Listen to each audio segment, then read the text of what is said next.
Alors, bonsoir à tous, j'espère que vous allez bien. Moi, je vais bien par la grâce de Dieu. Aujourd'hui, dans cette vidéo, on va voir comment calculer la quantité de fouilles pour les travaux de fondation.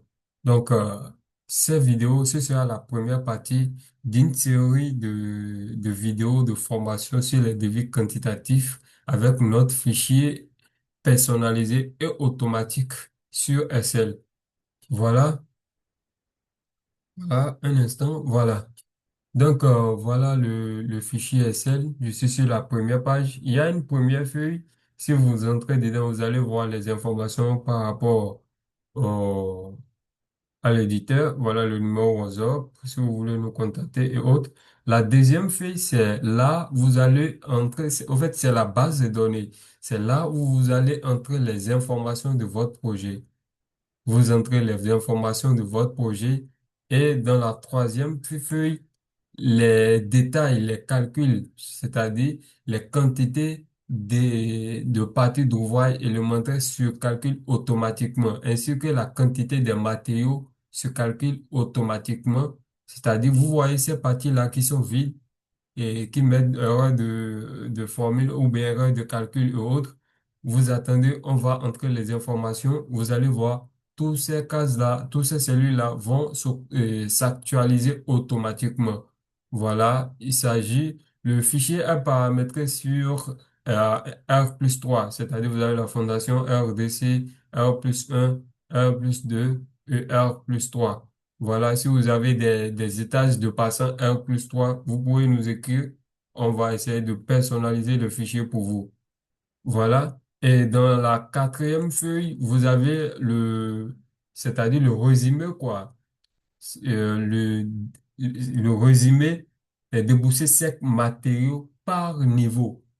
Quand je viens dans la fondation, vous avez la quantité de béton, le dosage, bon, c'est pas rempli, hein, vous laissez. Vous avez la quantité de ciment, la quantité de ciment pour la fondation, la quantité de gravier qu'il faut pour la fondation, la quantité de sable pour la fondation et des différents types de fer qu'il faut pour la fondation. Et également pour tout là, le rez-de-chaussée, le R+1, le R+2 et le R+3. Et ici, vous avez la totale. Dans la cinquième feuille, qu'est-ce que vous avez? Dans la cinquième feuille, vous avez le résumé complet, c'est-à-dire le résumé final de votre devis quantitatif et estimatif. Vous voyez ces calculs qui seront faits là-bas sur la troisième feuille, ces calculs seront résumés automatiquement ici. On va voir ça tout à l'heure. Voilà. Sauf il y a certaines parties, par exemple, installation des chantiers, ce sont de vous, ces parties-là, vous allez entrer ça manuellement. C'est-à-dire, vous mettez ce que vous voulez. Comme je vais vous expliquer tout à l'heure. Et dans la sixième feuille, vous avez un tableau de surface. Vous pouvez paramétrer hein, la chaîne, vous pouvez modifier les pièces et autres, et vous mettez vos surfaces. C'est juste un tableau de surface simple, un gabarit de tableau de surface que vous pouvez utiliser pour relever la surface des pièces, quoi. Donc, on va essayer de faire dans cette vidéo, qu'est-ce qu'on va faire exactement? On va essayer de voir, voilà, on va essayer de calculer la quantité de fouilles. Donc, on va faire une vidéo, c'est-à-dire on va faire une vidéo, c'est pourquoi je dis que c'est une série de vidéos. On va faire une vidéo pour chaque partie d'ouvrage élémentaire. On va calculer ça manuellement au niveau de la première fille là-bas et vous allez comparer ça par rapport au résultat qui sera actualisé ici automatiquement. Donc, je viens ici. Je vous présente d'abord l'interface de la première feuille. Vous voyez que les cellules sont colorées, c'est-à-dire les cellules sont colorées. Par exemple, vous voyez les cellules, c'est-à-dire les cases qui sont colorées en bleu ciel, ce sont ces cases-là que vous avez à remplir. Toutes ces cases-là qui sont en couleur bleu ciel, ce sont eux ce sont ces cases-là que vous avez à remplir. Les cases qui sont en orange ciel façon, vous n'avez pas à toucher à ça. Ce sont des cases qui contiennent des formules. C'est très important. Les cases en couleur orange façon, vous n'avez pas à toucher à ça. Ce sont des cases qui contiennent des formules. Les cases jaunes, ce sont des cases qui contiennent des menus déroulants. C'est-à-dire, par exemple, en fait, l'enrobage en fondation, c'est-à-dire combien vous voulez prendre comme enrobage en fondation, vous cliquez sur cette case-là une seule fois et voilà, et il y a un tableau qui apparaît, c'est-à-dire il y a un tableau, il y a un rectangle qui apparaît et qui vous dirige et qui, genre, ça vous dit ce que vous devez faire. Sélectionnez la valeur de l'enrobage dans la fondation. Vous cliquez sur cette flèche et voilà la menu déroulante qui affiche et vous allez sélectionner. Si vous ne voyez pas bien, vous pouvez zoomer comme ça, vous pouvez zoomer comme ça pour pouvoir sélectionner. Voilà, je viens, voilà, je zoome encore. Voilà, vous pouvez zoomer. L'enrobage dans la fondation, vous prenez, moi je prends souvent 5 comme enrobage dans la fondation. Je le mets à 65. OK, voilà, voilà. Donc, les cases qui sont en jaune, ce sont des cases qui contiennent des menus déroulants. Donc, vous n'avez pas à écrire, genre, vous n'écrivez rien dans ces cases jaunes-là. Les cases que vous avez à remplir, ce sont des cases bleu ciel. Les cases en blanc, ce sont des traits, des indications de projet, quoi. La désignation plutôt. Voilà. Ici, ce que vous voyez ici, c'est la zone d'exercice. C'est la zone d'exercice, c'est-à-dire je vais calculer quelque chose manuellement ou bien je veux faire quoi que ce soit là. C'est comme un cahier d'exercice, je peux faire ce que je veux là. Ici, c'est la zone d'information. Qu'est-ce qui est écrit là? Si vous remarquez un élément à corriger ou vous avez des suggestions pour améliorer ce fichier, vous pouvez nous partager vos remarques. Nous serons ravis d'améliorer le document pour vous. Et voilà mon numéro WhatsApp. Vous pouvez me contacter pour d'autres inquiétudes. Voilà, toutes ces informations, ce sont des informations à remplir. Ne vous inquiétez pas, c'est juste toutes ces informations-là que vous avez à remplir. À part ces informations que vous allez remplir sur cette feuille, c'est fini. Tous les autres s'actualisent automatiquement. Et c'est ce qu'on va faire et vous allez voir. Donc, j'ai préparé une petite maquette sur Archicad. Voilà, j'ai un prototype de fondation, hein. Voilà. Et j'ai énuméré des trucs, les données qu'il nous faut pour pouvoir faire un devis sur cette fondation. Voilà, c'est juste une maquette, hein, pour pouvoir réaliser notre tutoriel. Voilà. Donc, la longueur développée des semelles filantes, ça fait 32,52. Si vous ne savez pas comment générer automatiquement la longueur développée des semelles filantes dans Archicad, si vous avez réalisé votre projet dans Archicad, bien sûr, hein, si vous n'avez pas utilisé Ashika pour réaliser votre projet, vous pouvez importer le PDF et tracer les murs sur les murs de soubassement, sur les lignes de murs de soubassement et vous pouvez générer automatiquement la longueur développée des semelles filantes. Si vous ne savez pas comment le faire, vous pouvez m'écrire un commentaire. Je vais laisser le lien de la vidéo euh, dans laquelle j'ai détaillé la manière de générer automatiquement les longueurs développées sur Archicad. OK, on va essayer d'aller directement. Voilà, j'ai la longueur développée des semelles filantes, j'ai la largeur des semelles filantes, j'ai deux types de semelles. Disons que je considère que ces trois semelles-là sont des semelles S1, 2, 3, et ces trois semelles qui sont là sont des semelles S2. Voilà, c'est juste un exemple, hein. Donc, qu'est-ce que j'ai à faire? Je viens sur Excel, voilà. La première des choses, c'est de mettre à remplir ici, la première des choses à remplir, c'est la longueur développée des semelles filantes. Combien on a trouvé ici? 32,52, je le mets. 32, 32,52, parfait. La profondeur de fouille. Donc, j'ai pas mis ça ici. La profondeur de fouille, bon, ça dépend de votre truc là, comment dirais-je? Ça dépend de votre structure plutôt. La profondeur de fouille pour cette maquette que j'ai fait, je peux mettre ça à 1,20 m. Je vais mettre ça en haut quelque part ici. Profondeur, je vais nommer ça profondeur de fouille, PF. Je vais mettre ça à 1 mètre 40. Parfait. Voilà, la profondeur de fouille est à 1 mètre 40. Je vais le remplir 1 mètre 40. N'oubliez pas, toutes les informations que vous allez entrer dans cette fichier sont en mètres. L'unité de mesure est le mètre. OK, surélévation du bâtiment. On appelle surélévation du bâtiment la hauteur entre le TN, c'est-à-dire entre le terrain naturel et le niveau de la partie supérieure du chaînage bas. C'est-à-dire, vous quittez le TN pour pouvoir monter sur la terrasse. La hauteur à franchir, c'est ça qu'on appelle surélévation du bâtiment.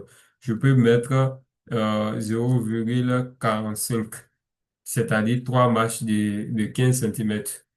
Voilà. Ici, vous voyez cette case en couleur orange, c'est une façon. Voilà, ça s'est actualisé directement.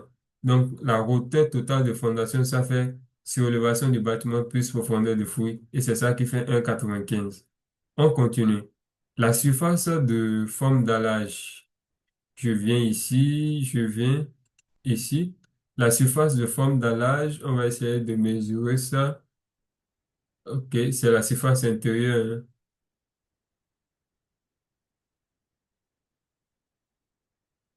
Voilà, je vais prendre la surface intérieure complète de la maquette.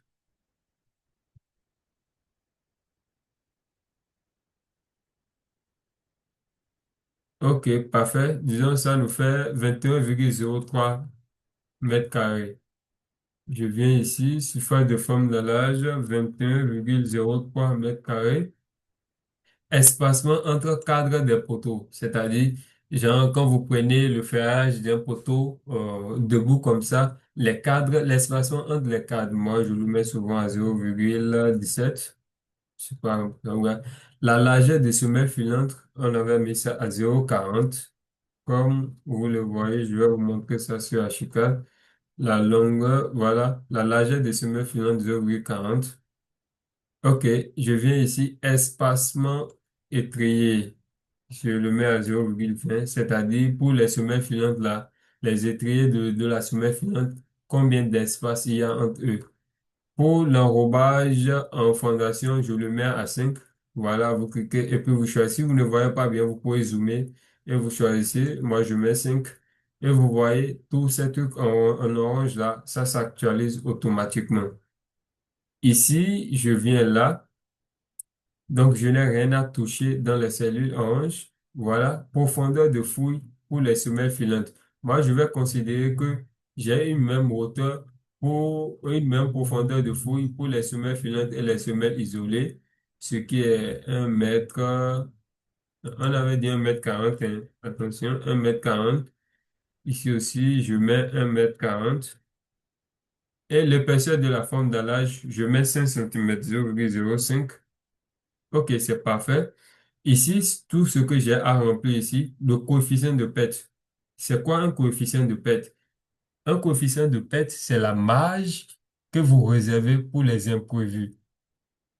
J'espère que vous comprenez. Si vous êtes du génie civil, vous comprenez, vous allez comprendre genre, naturellement. Le coefficient de PET, c'est la marge que vous réservez pour les imprévus sur tout le projet au complet.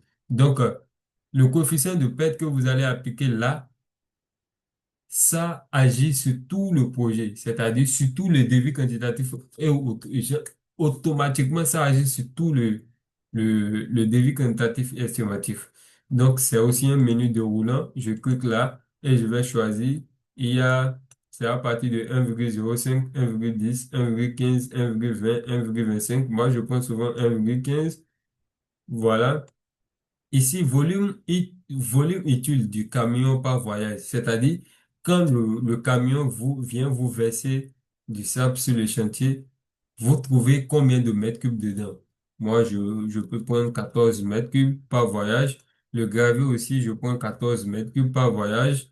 Et voilà, longueur de barre de fer, la barre de 6, 10, 12, 10, 12 et autres.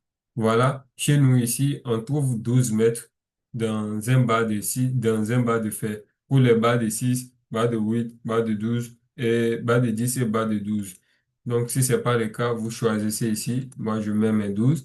Pour les barres de 16, les barres de 12, de 14 et de 16, souvent c'est 6 mètres, on voit dans les barres. Il y a aussi des barres de 12 mètres. Bon, moi, je peux utiliser les barres de 12 mètres ici. Et espacement des treillis de la forme d'allage. C'est-à-dire le treillis que vous allez faire pour la forme d'allage, c'est genre le quadrillage à l'espacement du quadrillage, c'est combien? Moi, je mets 0,20. Voilà. C'est-à-dire le treillis que vous faites pour la forme d'allage en bas de 6 là. L'espacement entre les barres, c'est combien? Moi, je veux 0,20.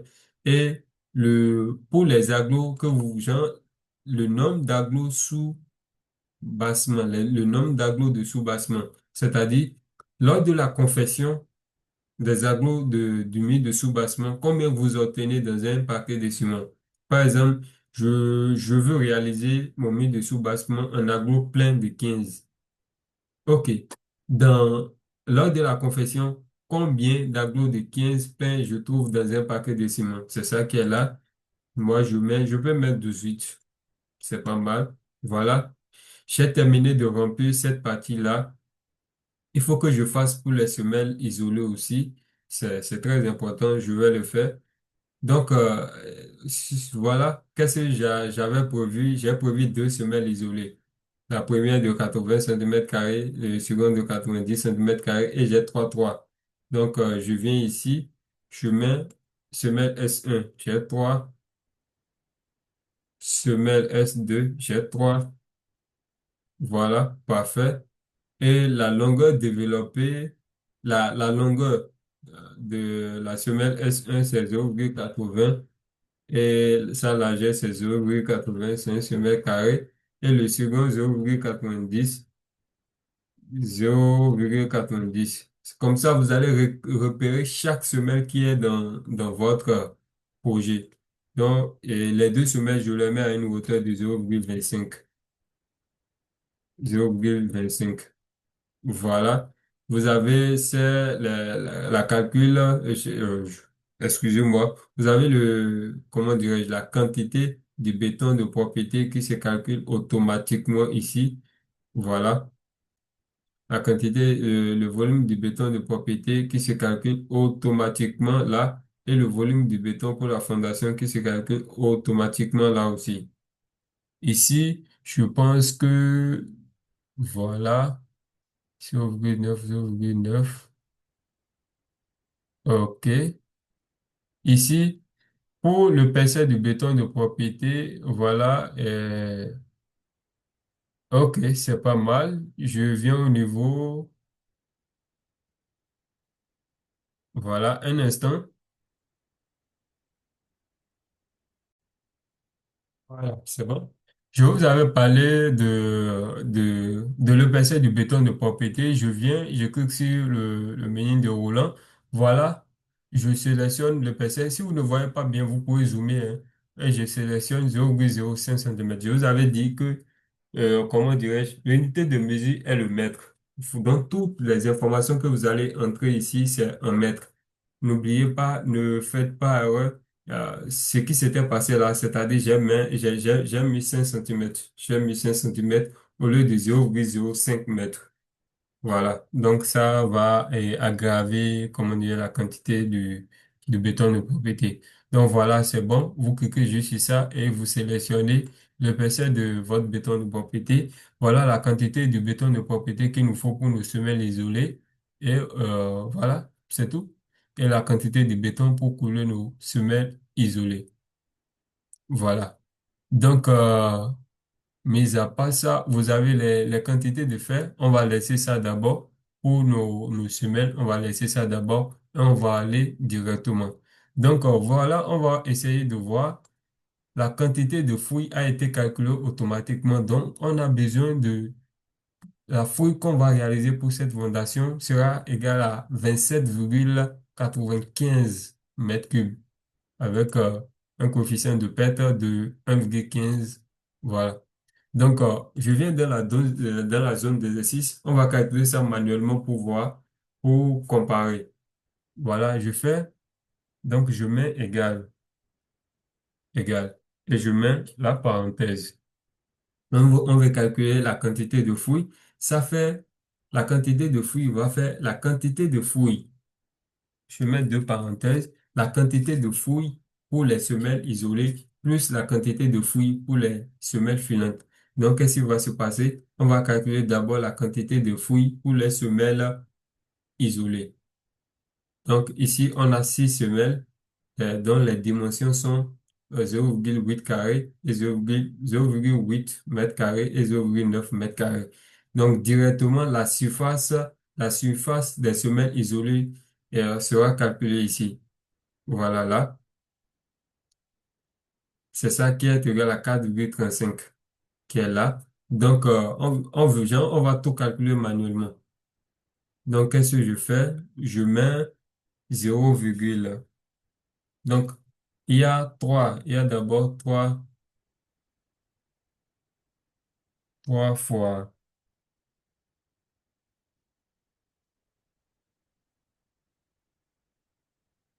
trois fois. Je vais essayer d'agrandir pour que vous puissiez voir. Un instant, je vais agrandir le tableau pour que vous puissiez voir. Voilà. Donc, j'ai égal. Donc, je vais d'abord calculer la quantité de la surface de fouche pour les semelles isolées. Je fais j'ai 3 fois trucs là, la semelle elle-même, c'est 0,8 mètres carrés, c'est-à-dire 0,8, c'est-à-dire 80 centimètres fois 80 centimètres. On va mettre débordement de 5 centimètres des quatre côtés pour le béton de propriété, quoi. Genre, les bétons de propriété sont souvent espacés de 5 centimètres des quatre côtés. Donc, ça va faire 90. Pour les semelles de 80 centimètres carrés, ça va faire 90 fois 90. Donc, ça fait 3 fois 0,9 fois 0,9 fois 0,9. Voilà. Donc, j'ai la surface pour pour les semelles S1 et je ferme la parenthèse, je fais plus. Donc, ça, ce sont les surfaces, hein. Je vais mettre encore une parenthèse, voilà, c'est bon. Je fais plus, je fais plus et je mets une parenthèse, 3 fois. Pour les semelles de 90 centimètres carrés, ça va faire 1 mètre carré fois un, voilà, voilà. Pour ça, ce qu'on va faire, on va prendre directement la surface des semelles pour ne pas se déranger. Il y a déjà le coefficient de perte qui va agir sur la quantité de fouilles exacte qu'on va trouver. Donc, ça n'a aucun souci. Je mets la surface des semelles exactes pour que vous ne soyez pas embrouillés. Voilà, 3 fois 0,90 fois 0,90. Je ferme la parenthèse. Voilà. Donc, et je ferme la parenthèse totale encore. Voilà. Donc là, qu'est-ce que j'ai fait? J'ai calculé la surface de fouille pour pour les semelles isolées. Maintenant, je vais faire pour les semelles filantes. Donc, je fais plus maintenant, plus entre parenthèses. Voilà, je vais voir ici. La longueur développée des semelles filantes, c'est 32,50. Donc, la surface de fouille pour les semelles filantes, ça va faire 32,52 fois la largeur qui est 0,40. Donc, qu'est-ce que je fais? Ça fait 32,52 fois 0,40. Et je ferme ça. Voilà. Donc, dès que ça c'est fait, je vais fermer le complet. Je ferme. OK, parfait. Donc là, j'obtiens la surface de fouille pour les semelles filantes et les semelles isolées. Je valide. OK. voilà la surface pour les semelles filantes et les semelles isolées. Maintenant, je clique sur ça. Maintenant, je vais faire fois la profondeur de fouille. Je viens à la fin, je fais fois la profondeur de fouille. La profondeur de fouille, c'est combien? C'est 1,40 m. Je fais fois la profondeur de fouille. Voilà, fois la profondeur de fouille qui est 1,40 m. Voilà, et je valide. J'obtiens 24,3012. On va laisser, on va pas. Soit je vais ramener ça à deux décimales après notre virgule. Voilà, c'est bon. Donc, j'obtiens 24,30 m³ de fouille pour notre fondation. Donc, qu'est-ce que je vais faire? Je reviens encore, je vais faire fois le coefficient de PET. C'est-à-dire, quand vous êtes en train de creuser, par exemple, sûrement vous allez dépasser les dimensions que vous êtes en train de creuser. Donc, pour prendre en compte tout ça là, on va le faire fois le coefficient de PET. Donc, je fais fois le coefficient de PET qui est 1,15, 1,15 qui est là, et je valide. Donc, ça fait 27,95. Je viens ici, voilà, 27,95. Voilà comment calculer les quantités de fruits, les quantités de fruits pour les fondations. Je vais vous montrer ça directement sur H4, qu'est-ce qu'on a fait. On a fait la surface, c'est-à-dire, ce sont les trois semelles S1 qui sont là. Donc, on a fait 3 fois 0,8 fois 0, on a fait 0,8 fois 0,8. Maintenant, fois le nombre de semelles qui ont possession 0,8 mètres carrés là. Donc, ça fait 0,8 mètres carrés fois 3.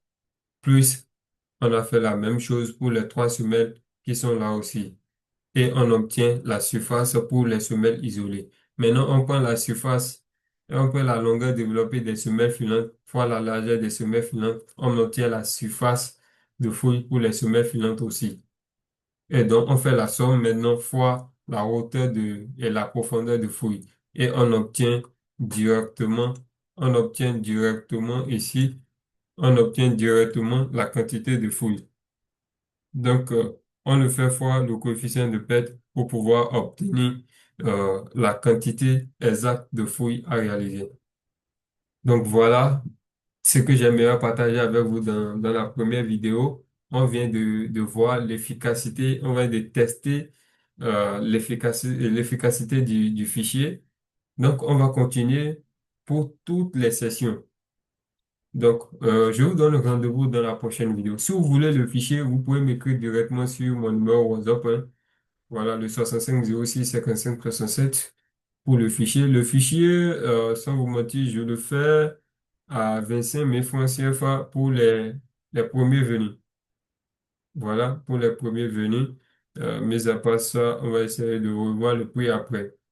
Donc, l'amélioration du fichier se fait au fur et à mesure que vous apportez des, des remarques et autres. Et nous aussi, de notre côté, on continue d'améliorer le fichier. Donc, une fois, je voulais vous montrer aussi un truc. Vous voyez ici, la quantité de fruits s'est actualisée automatiquement. Voilà. Ici, on n'a pas montré la quantité de fouilles, hein.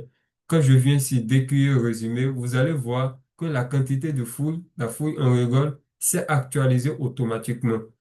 Donc, vous n'avez pas besoin de venir remettre ça un à un. Non, non. Ça s'actualise automatiquement. Vous n'avez juste qu'à mettre votre prix. Genre, vous faites le mètre cube de fouille en rigole à combien? Par exemple, par exemple, disons que moi, je fais à 2500 le mètre cube de fouille. Et genre, vous voyez, la somme a été calculée automatiquement. Donc, c'est un fichier puissant. Et avec votre remarque aussi, on va l'améliorer à l'extraordinaire. Donc, on se donne rendez-vous dans une prochaine vidéo.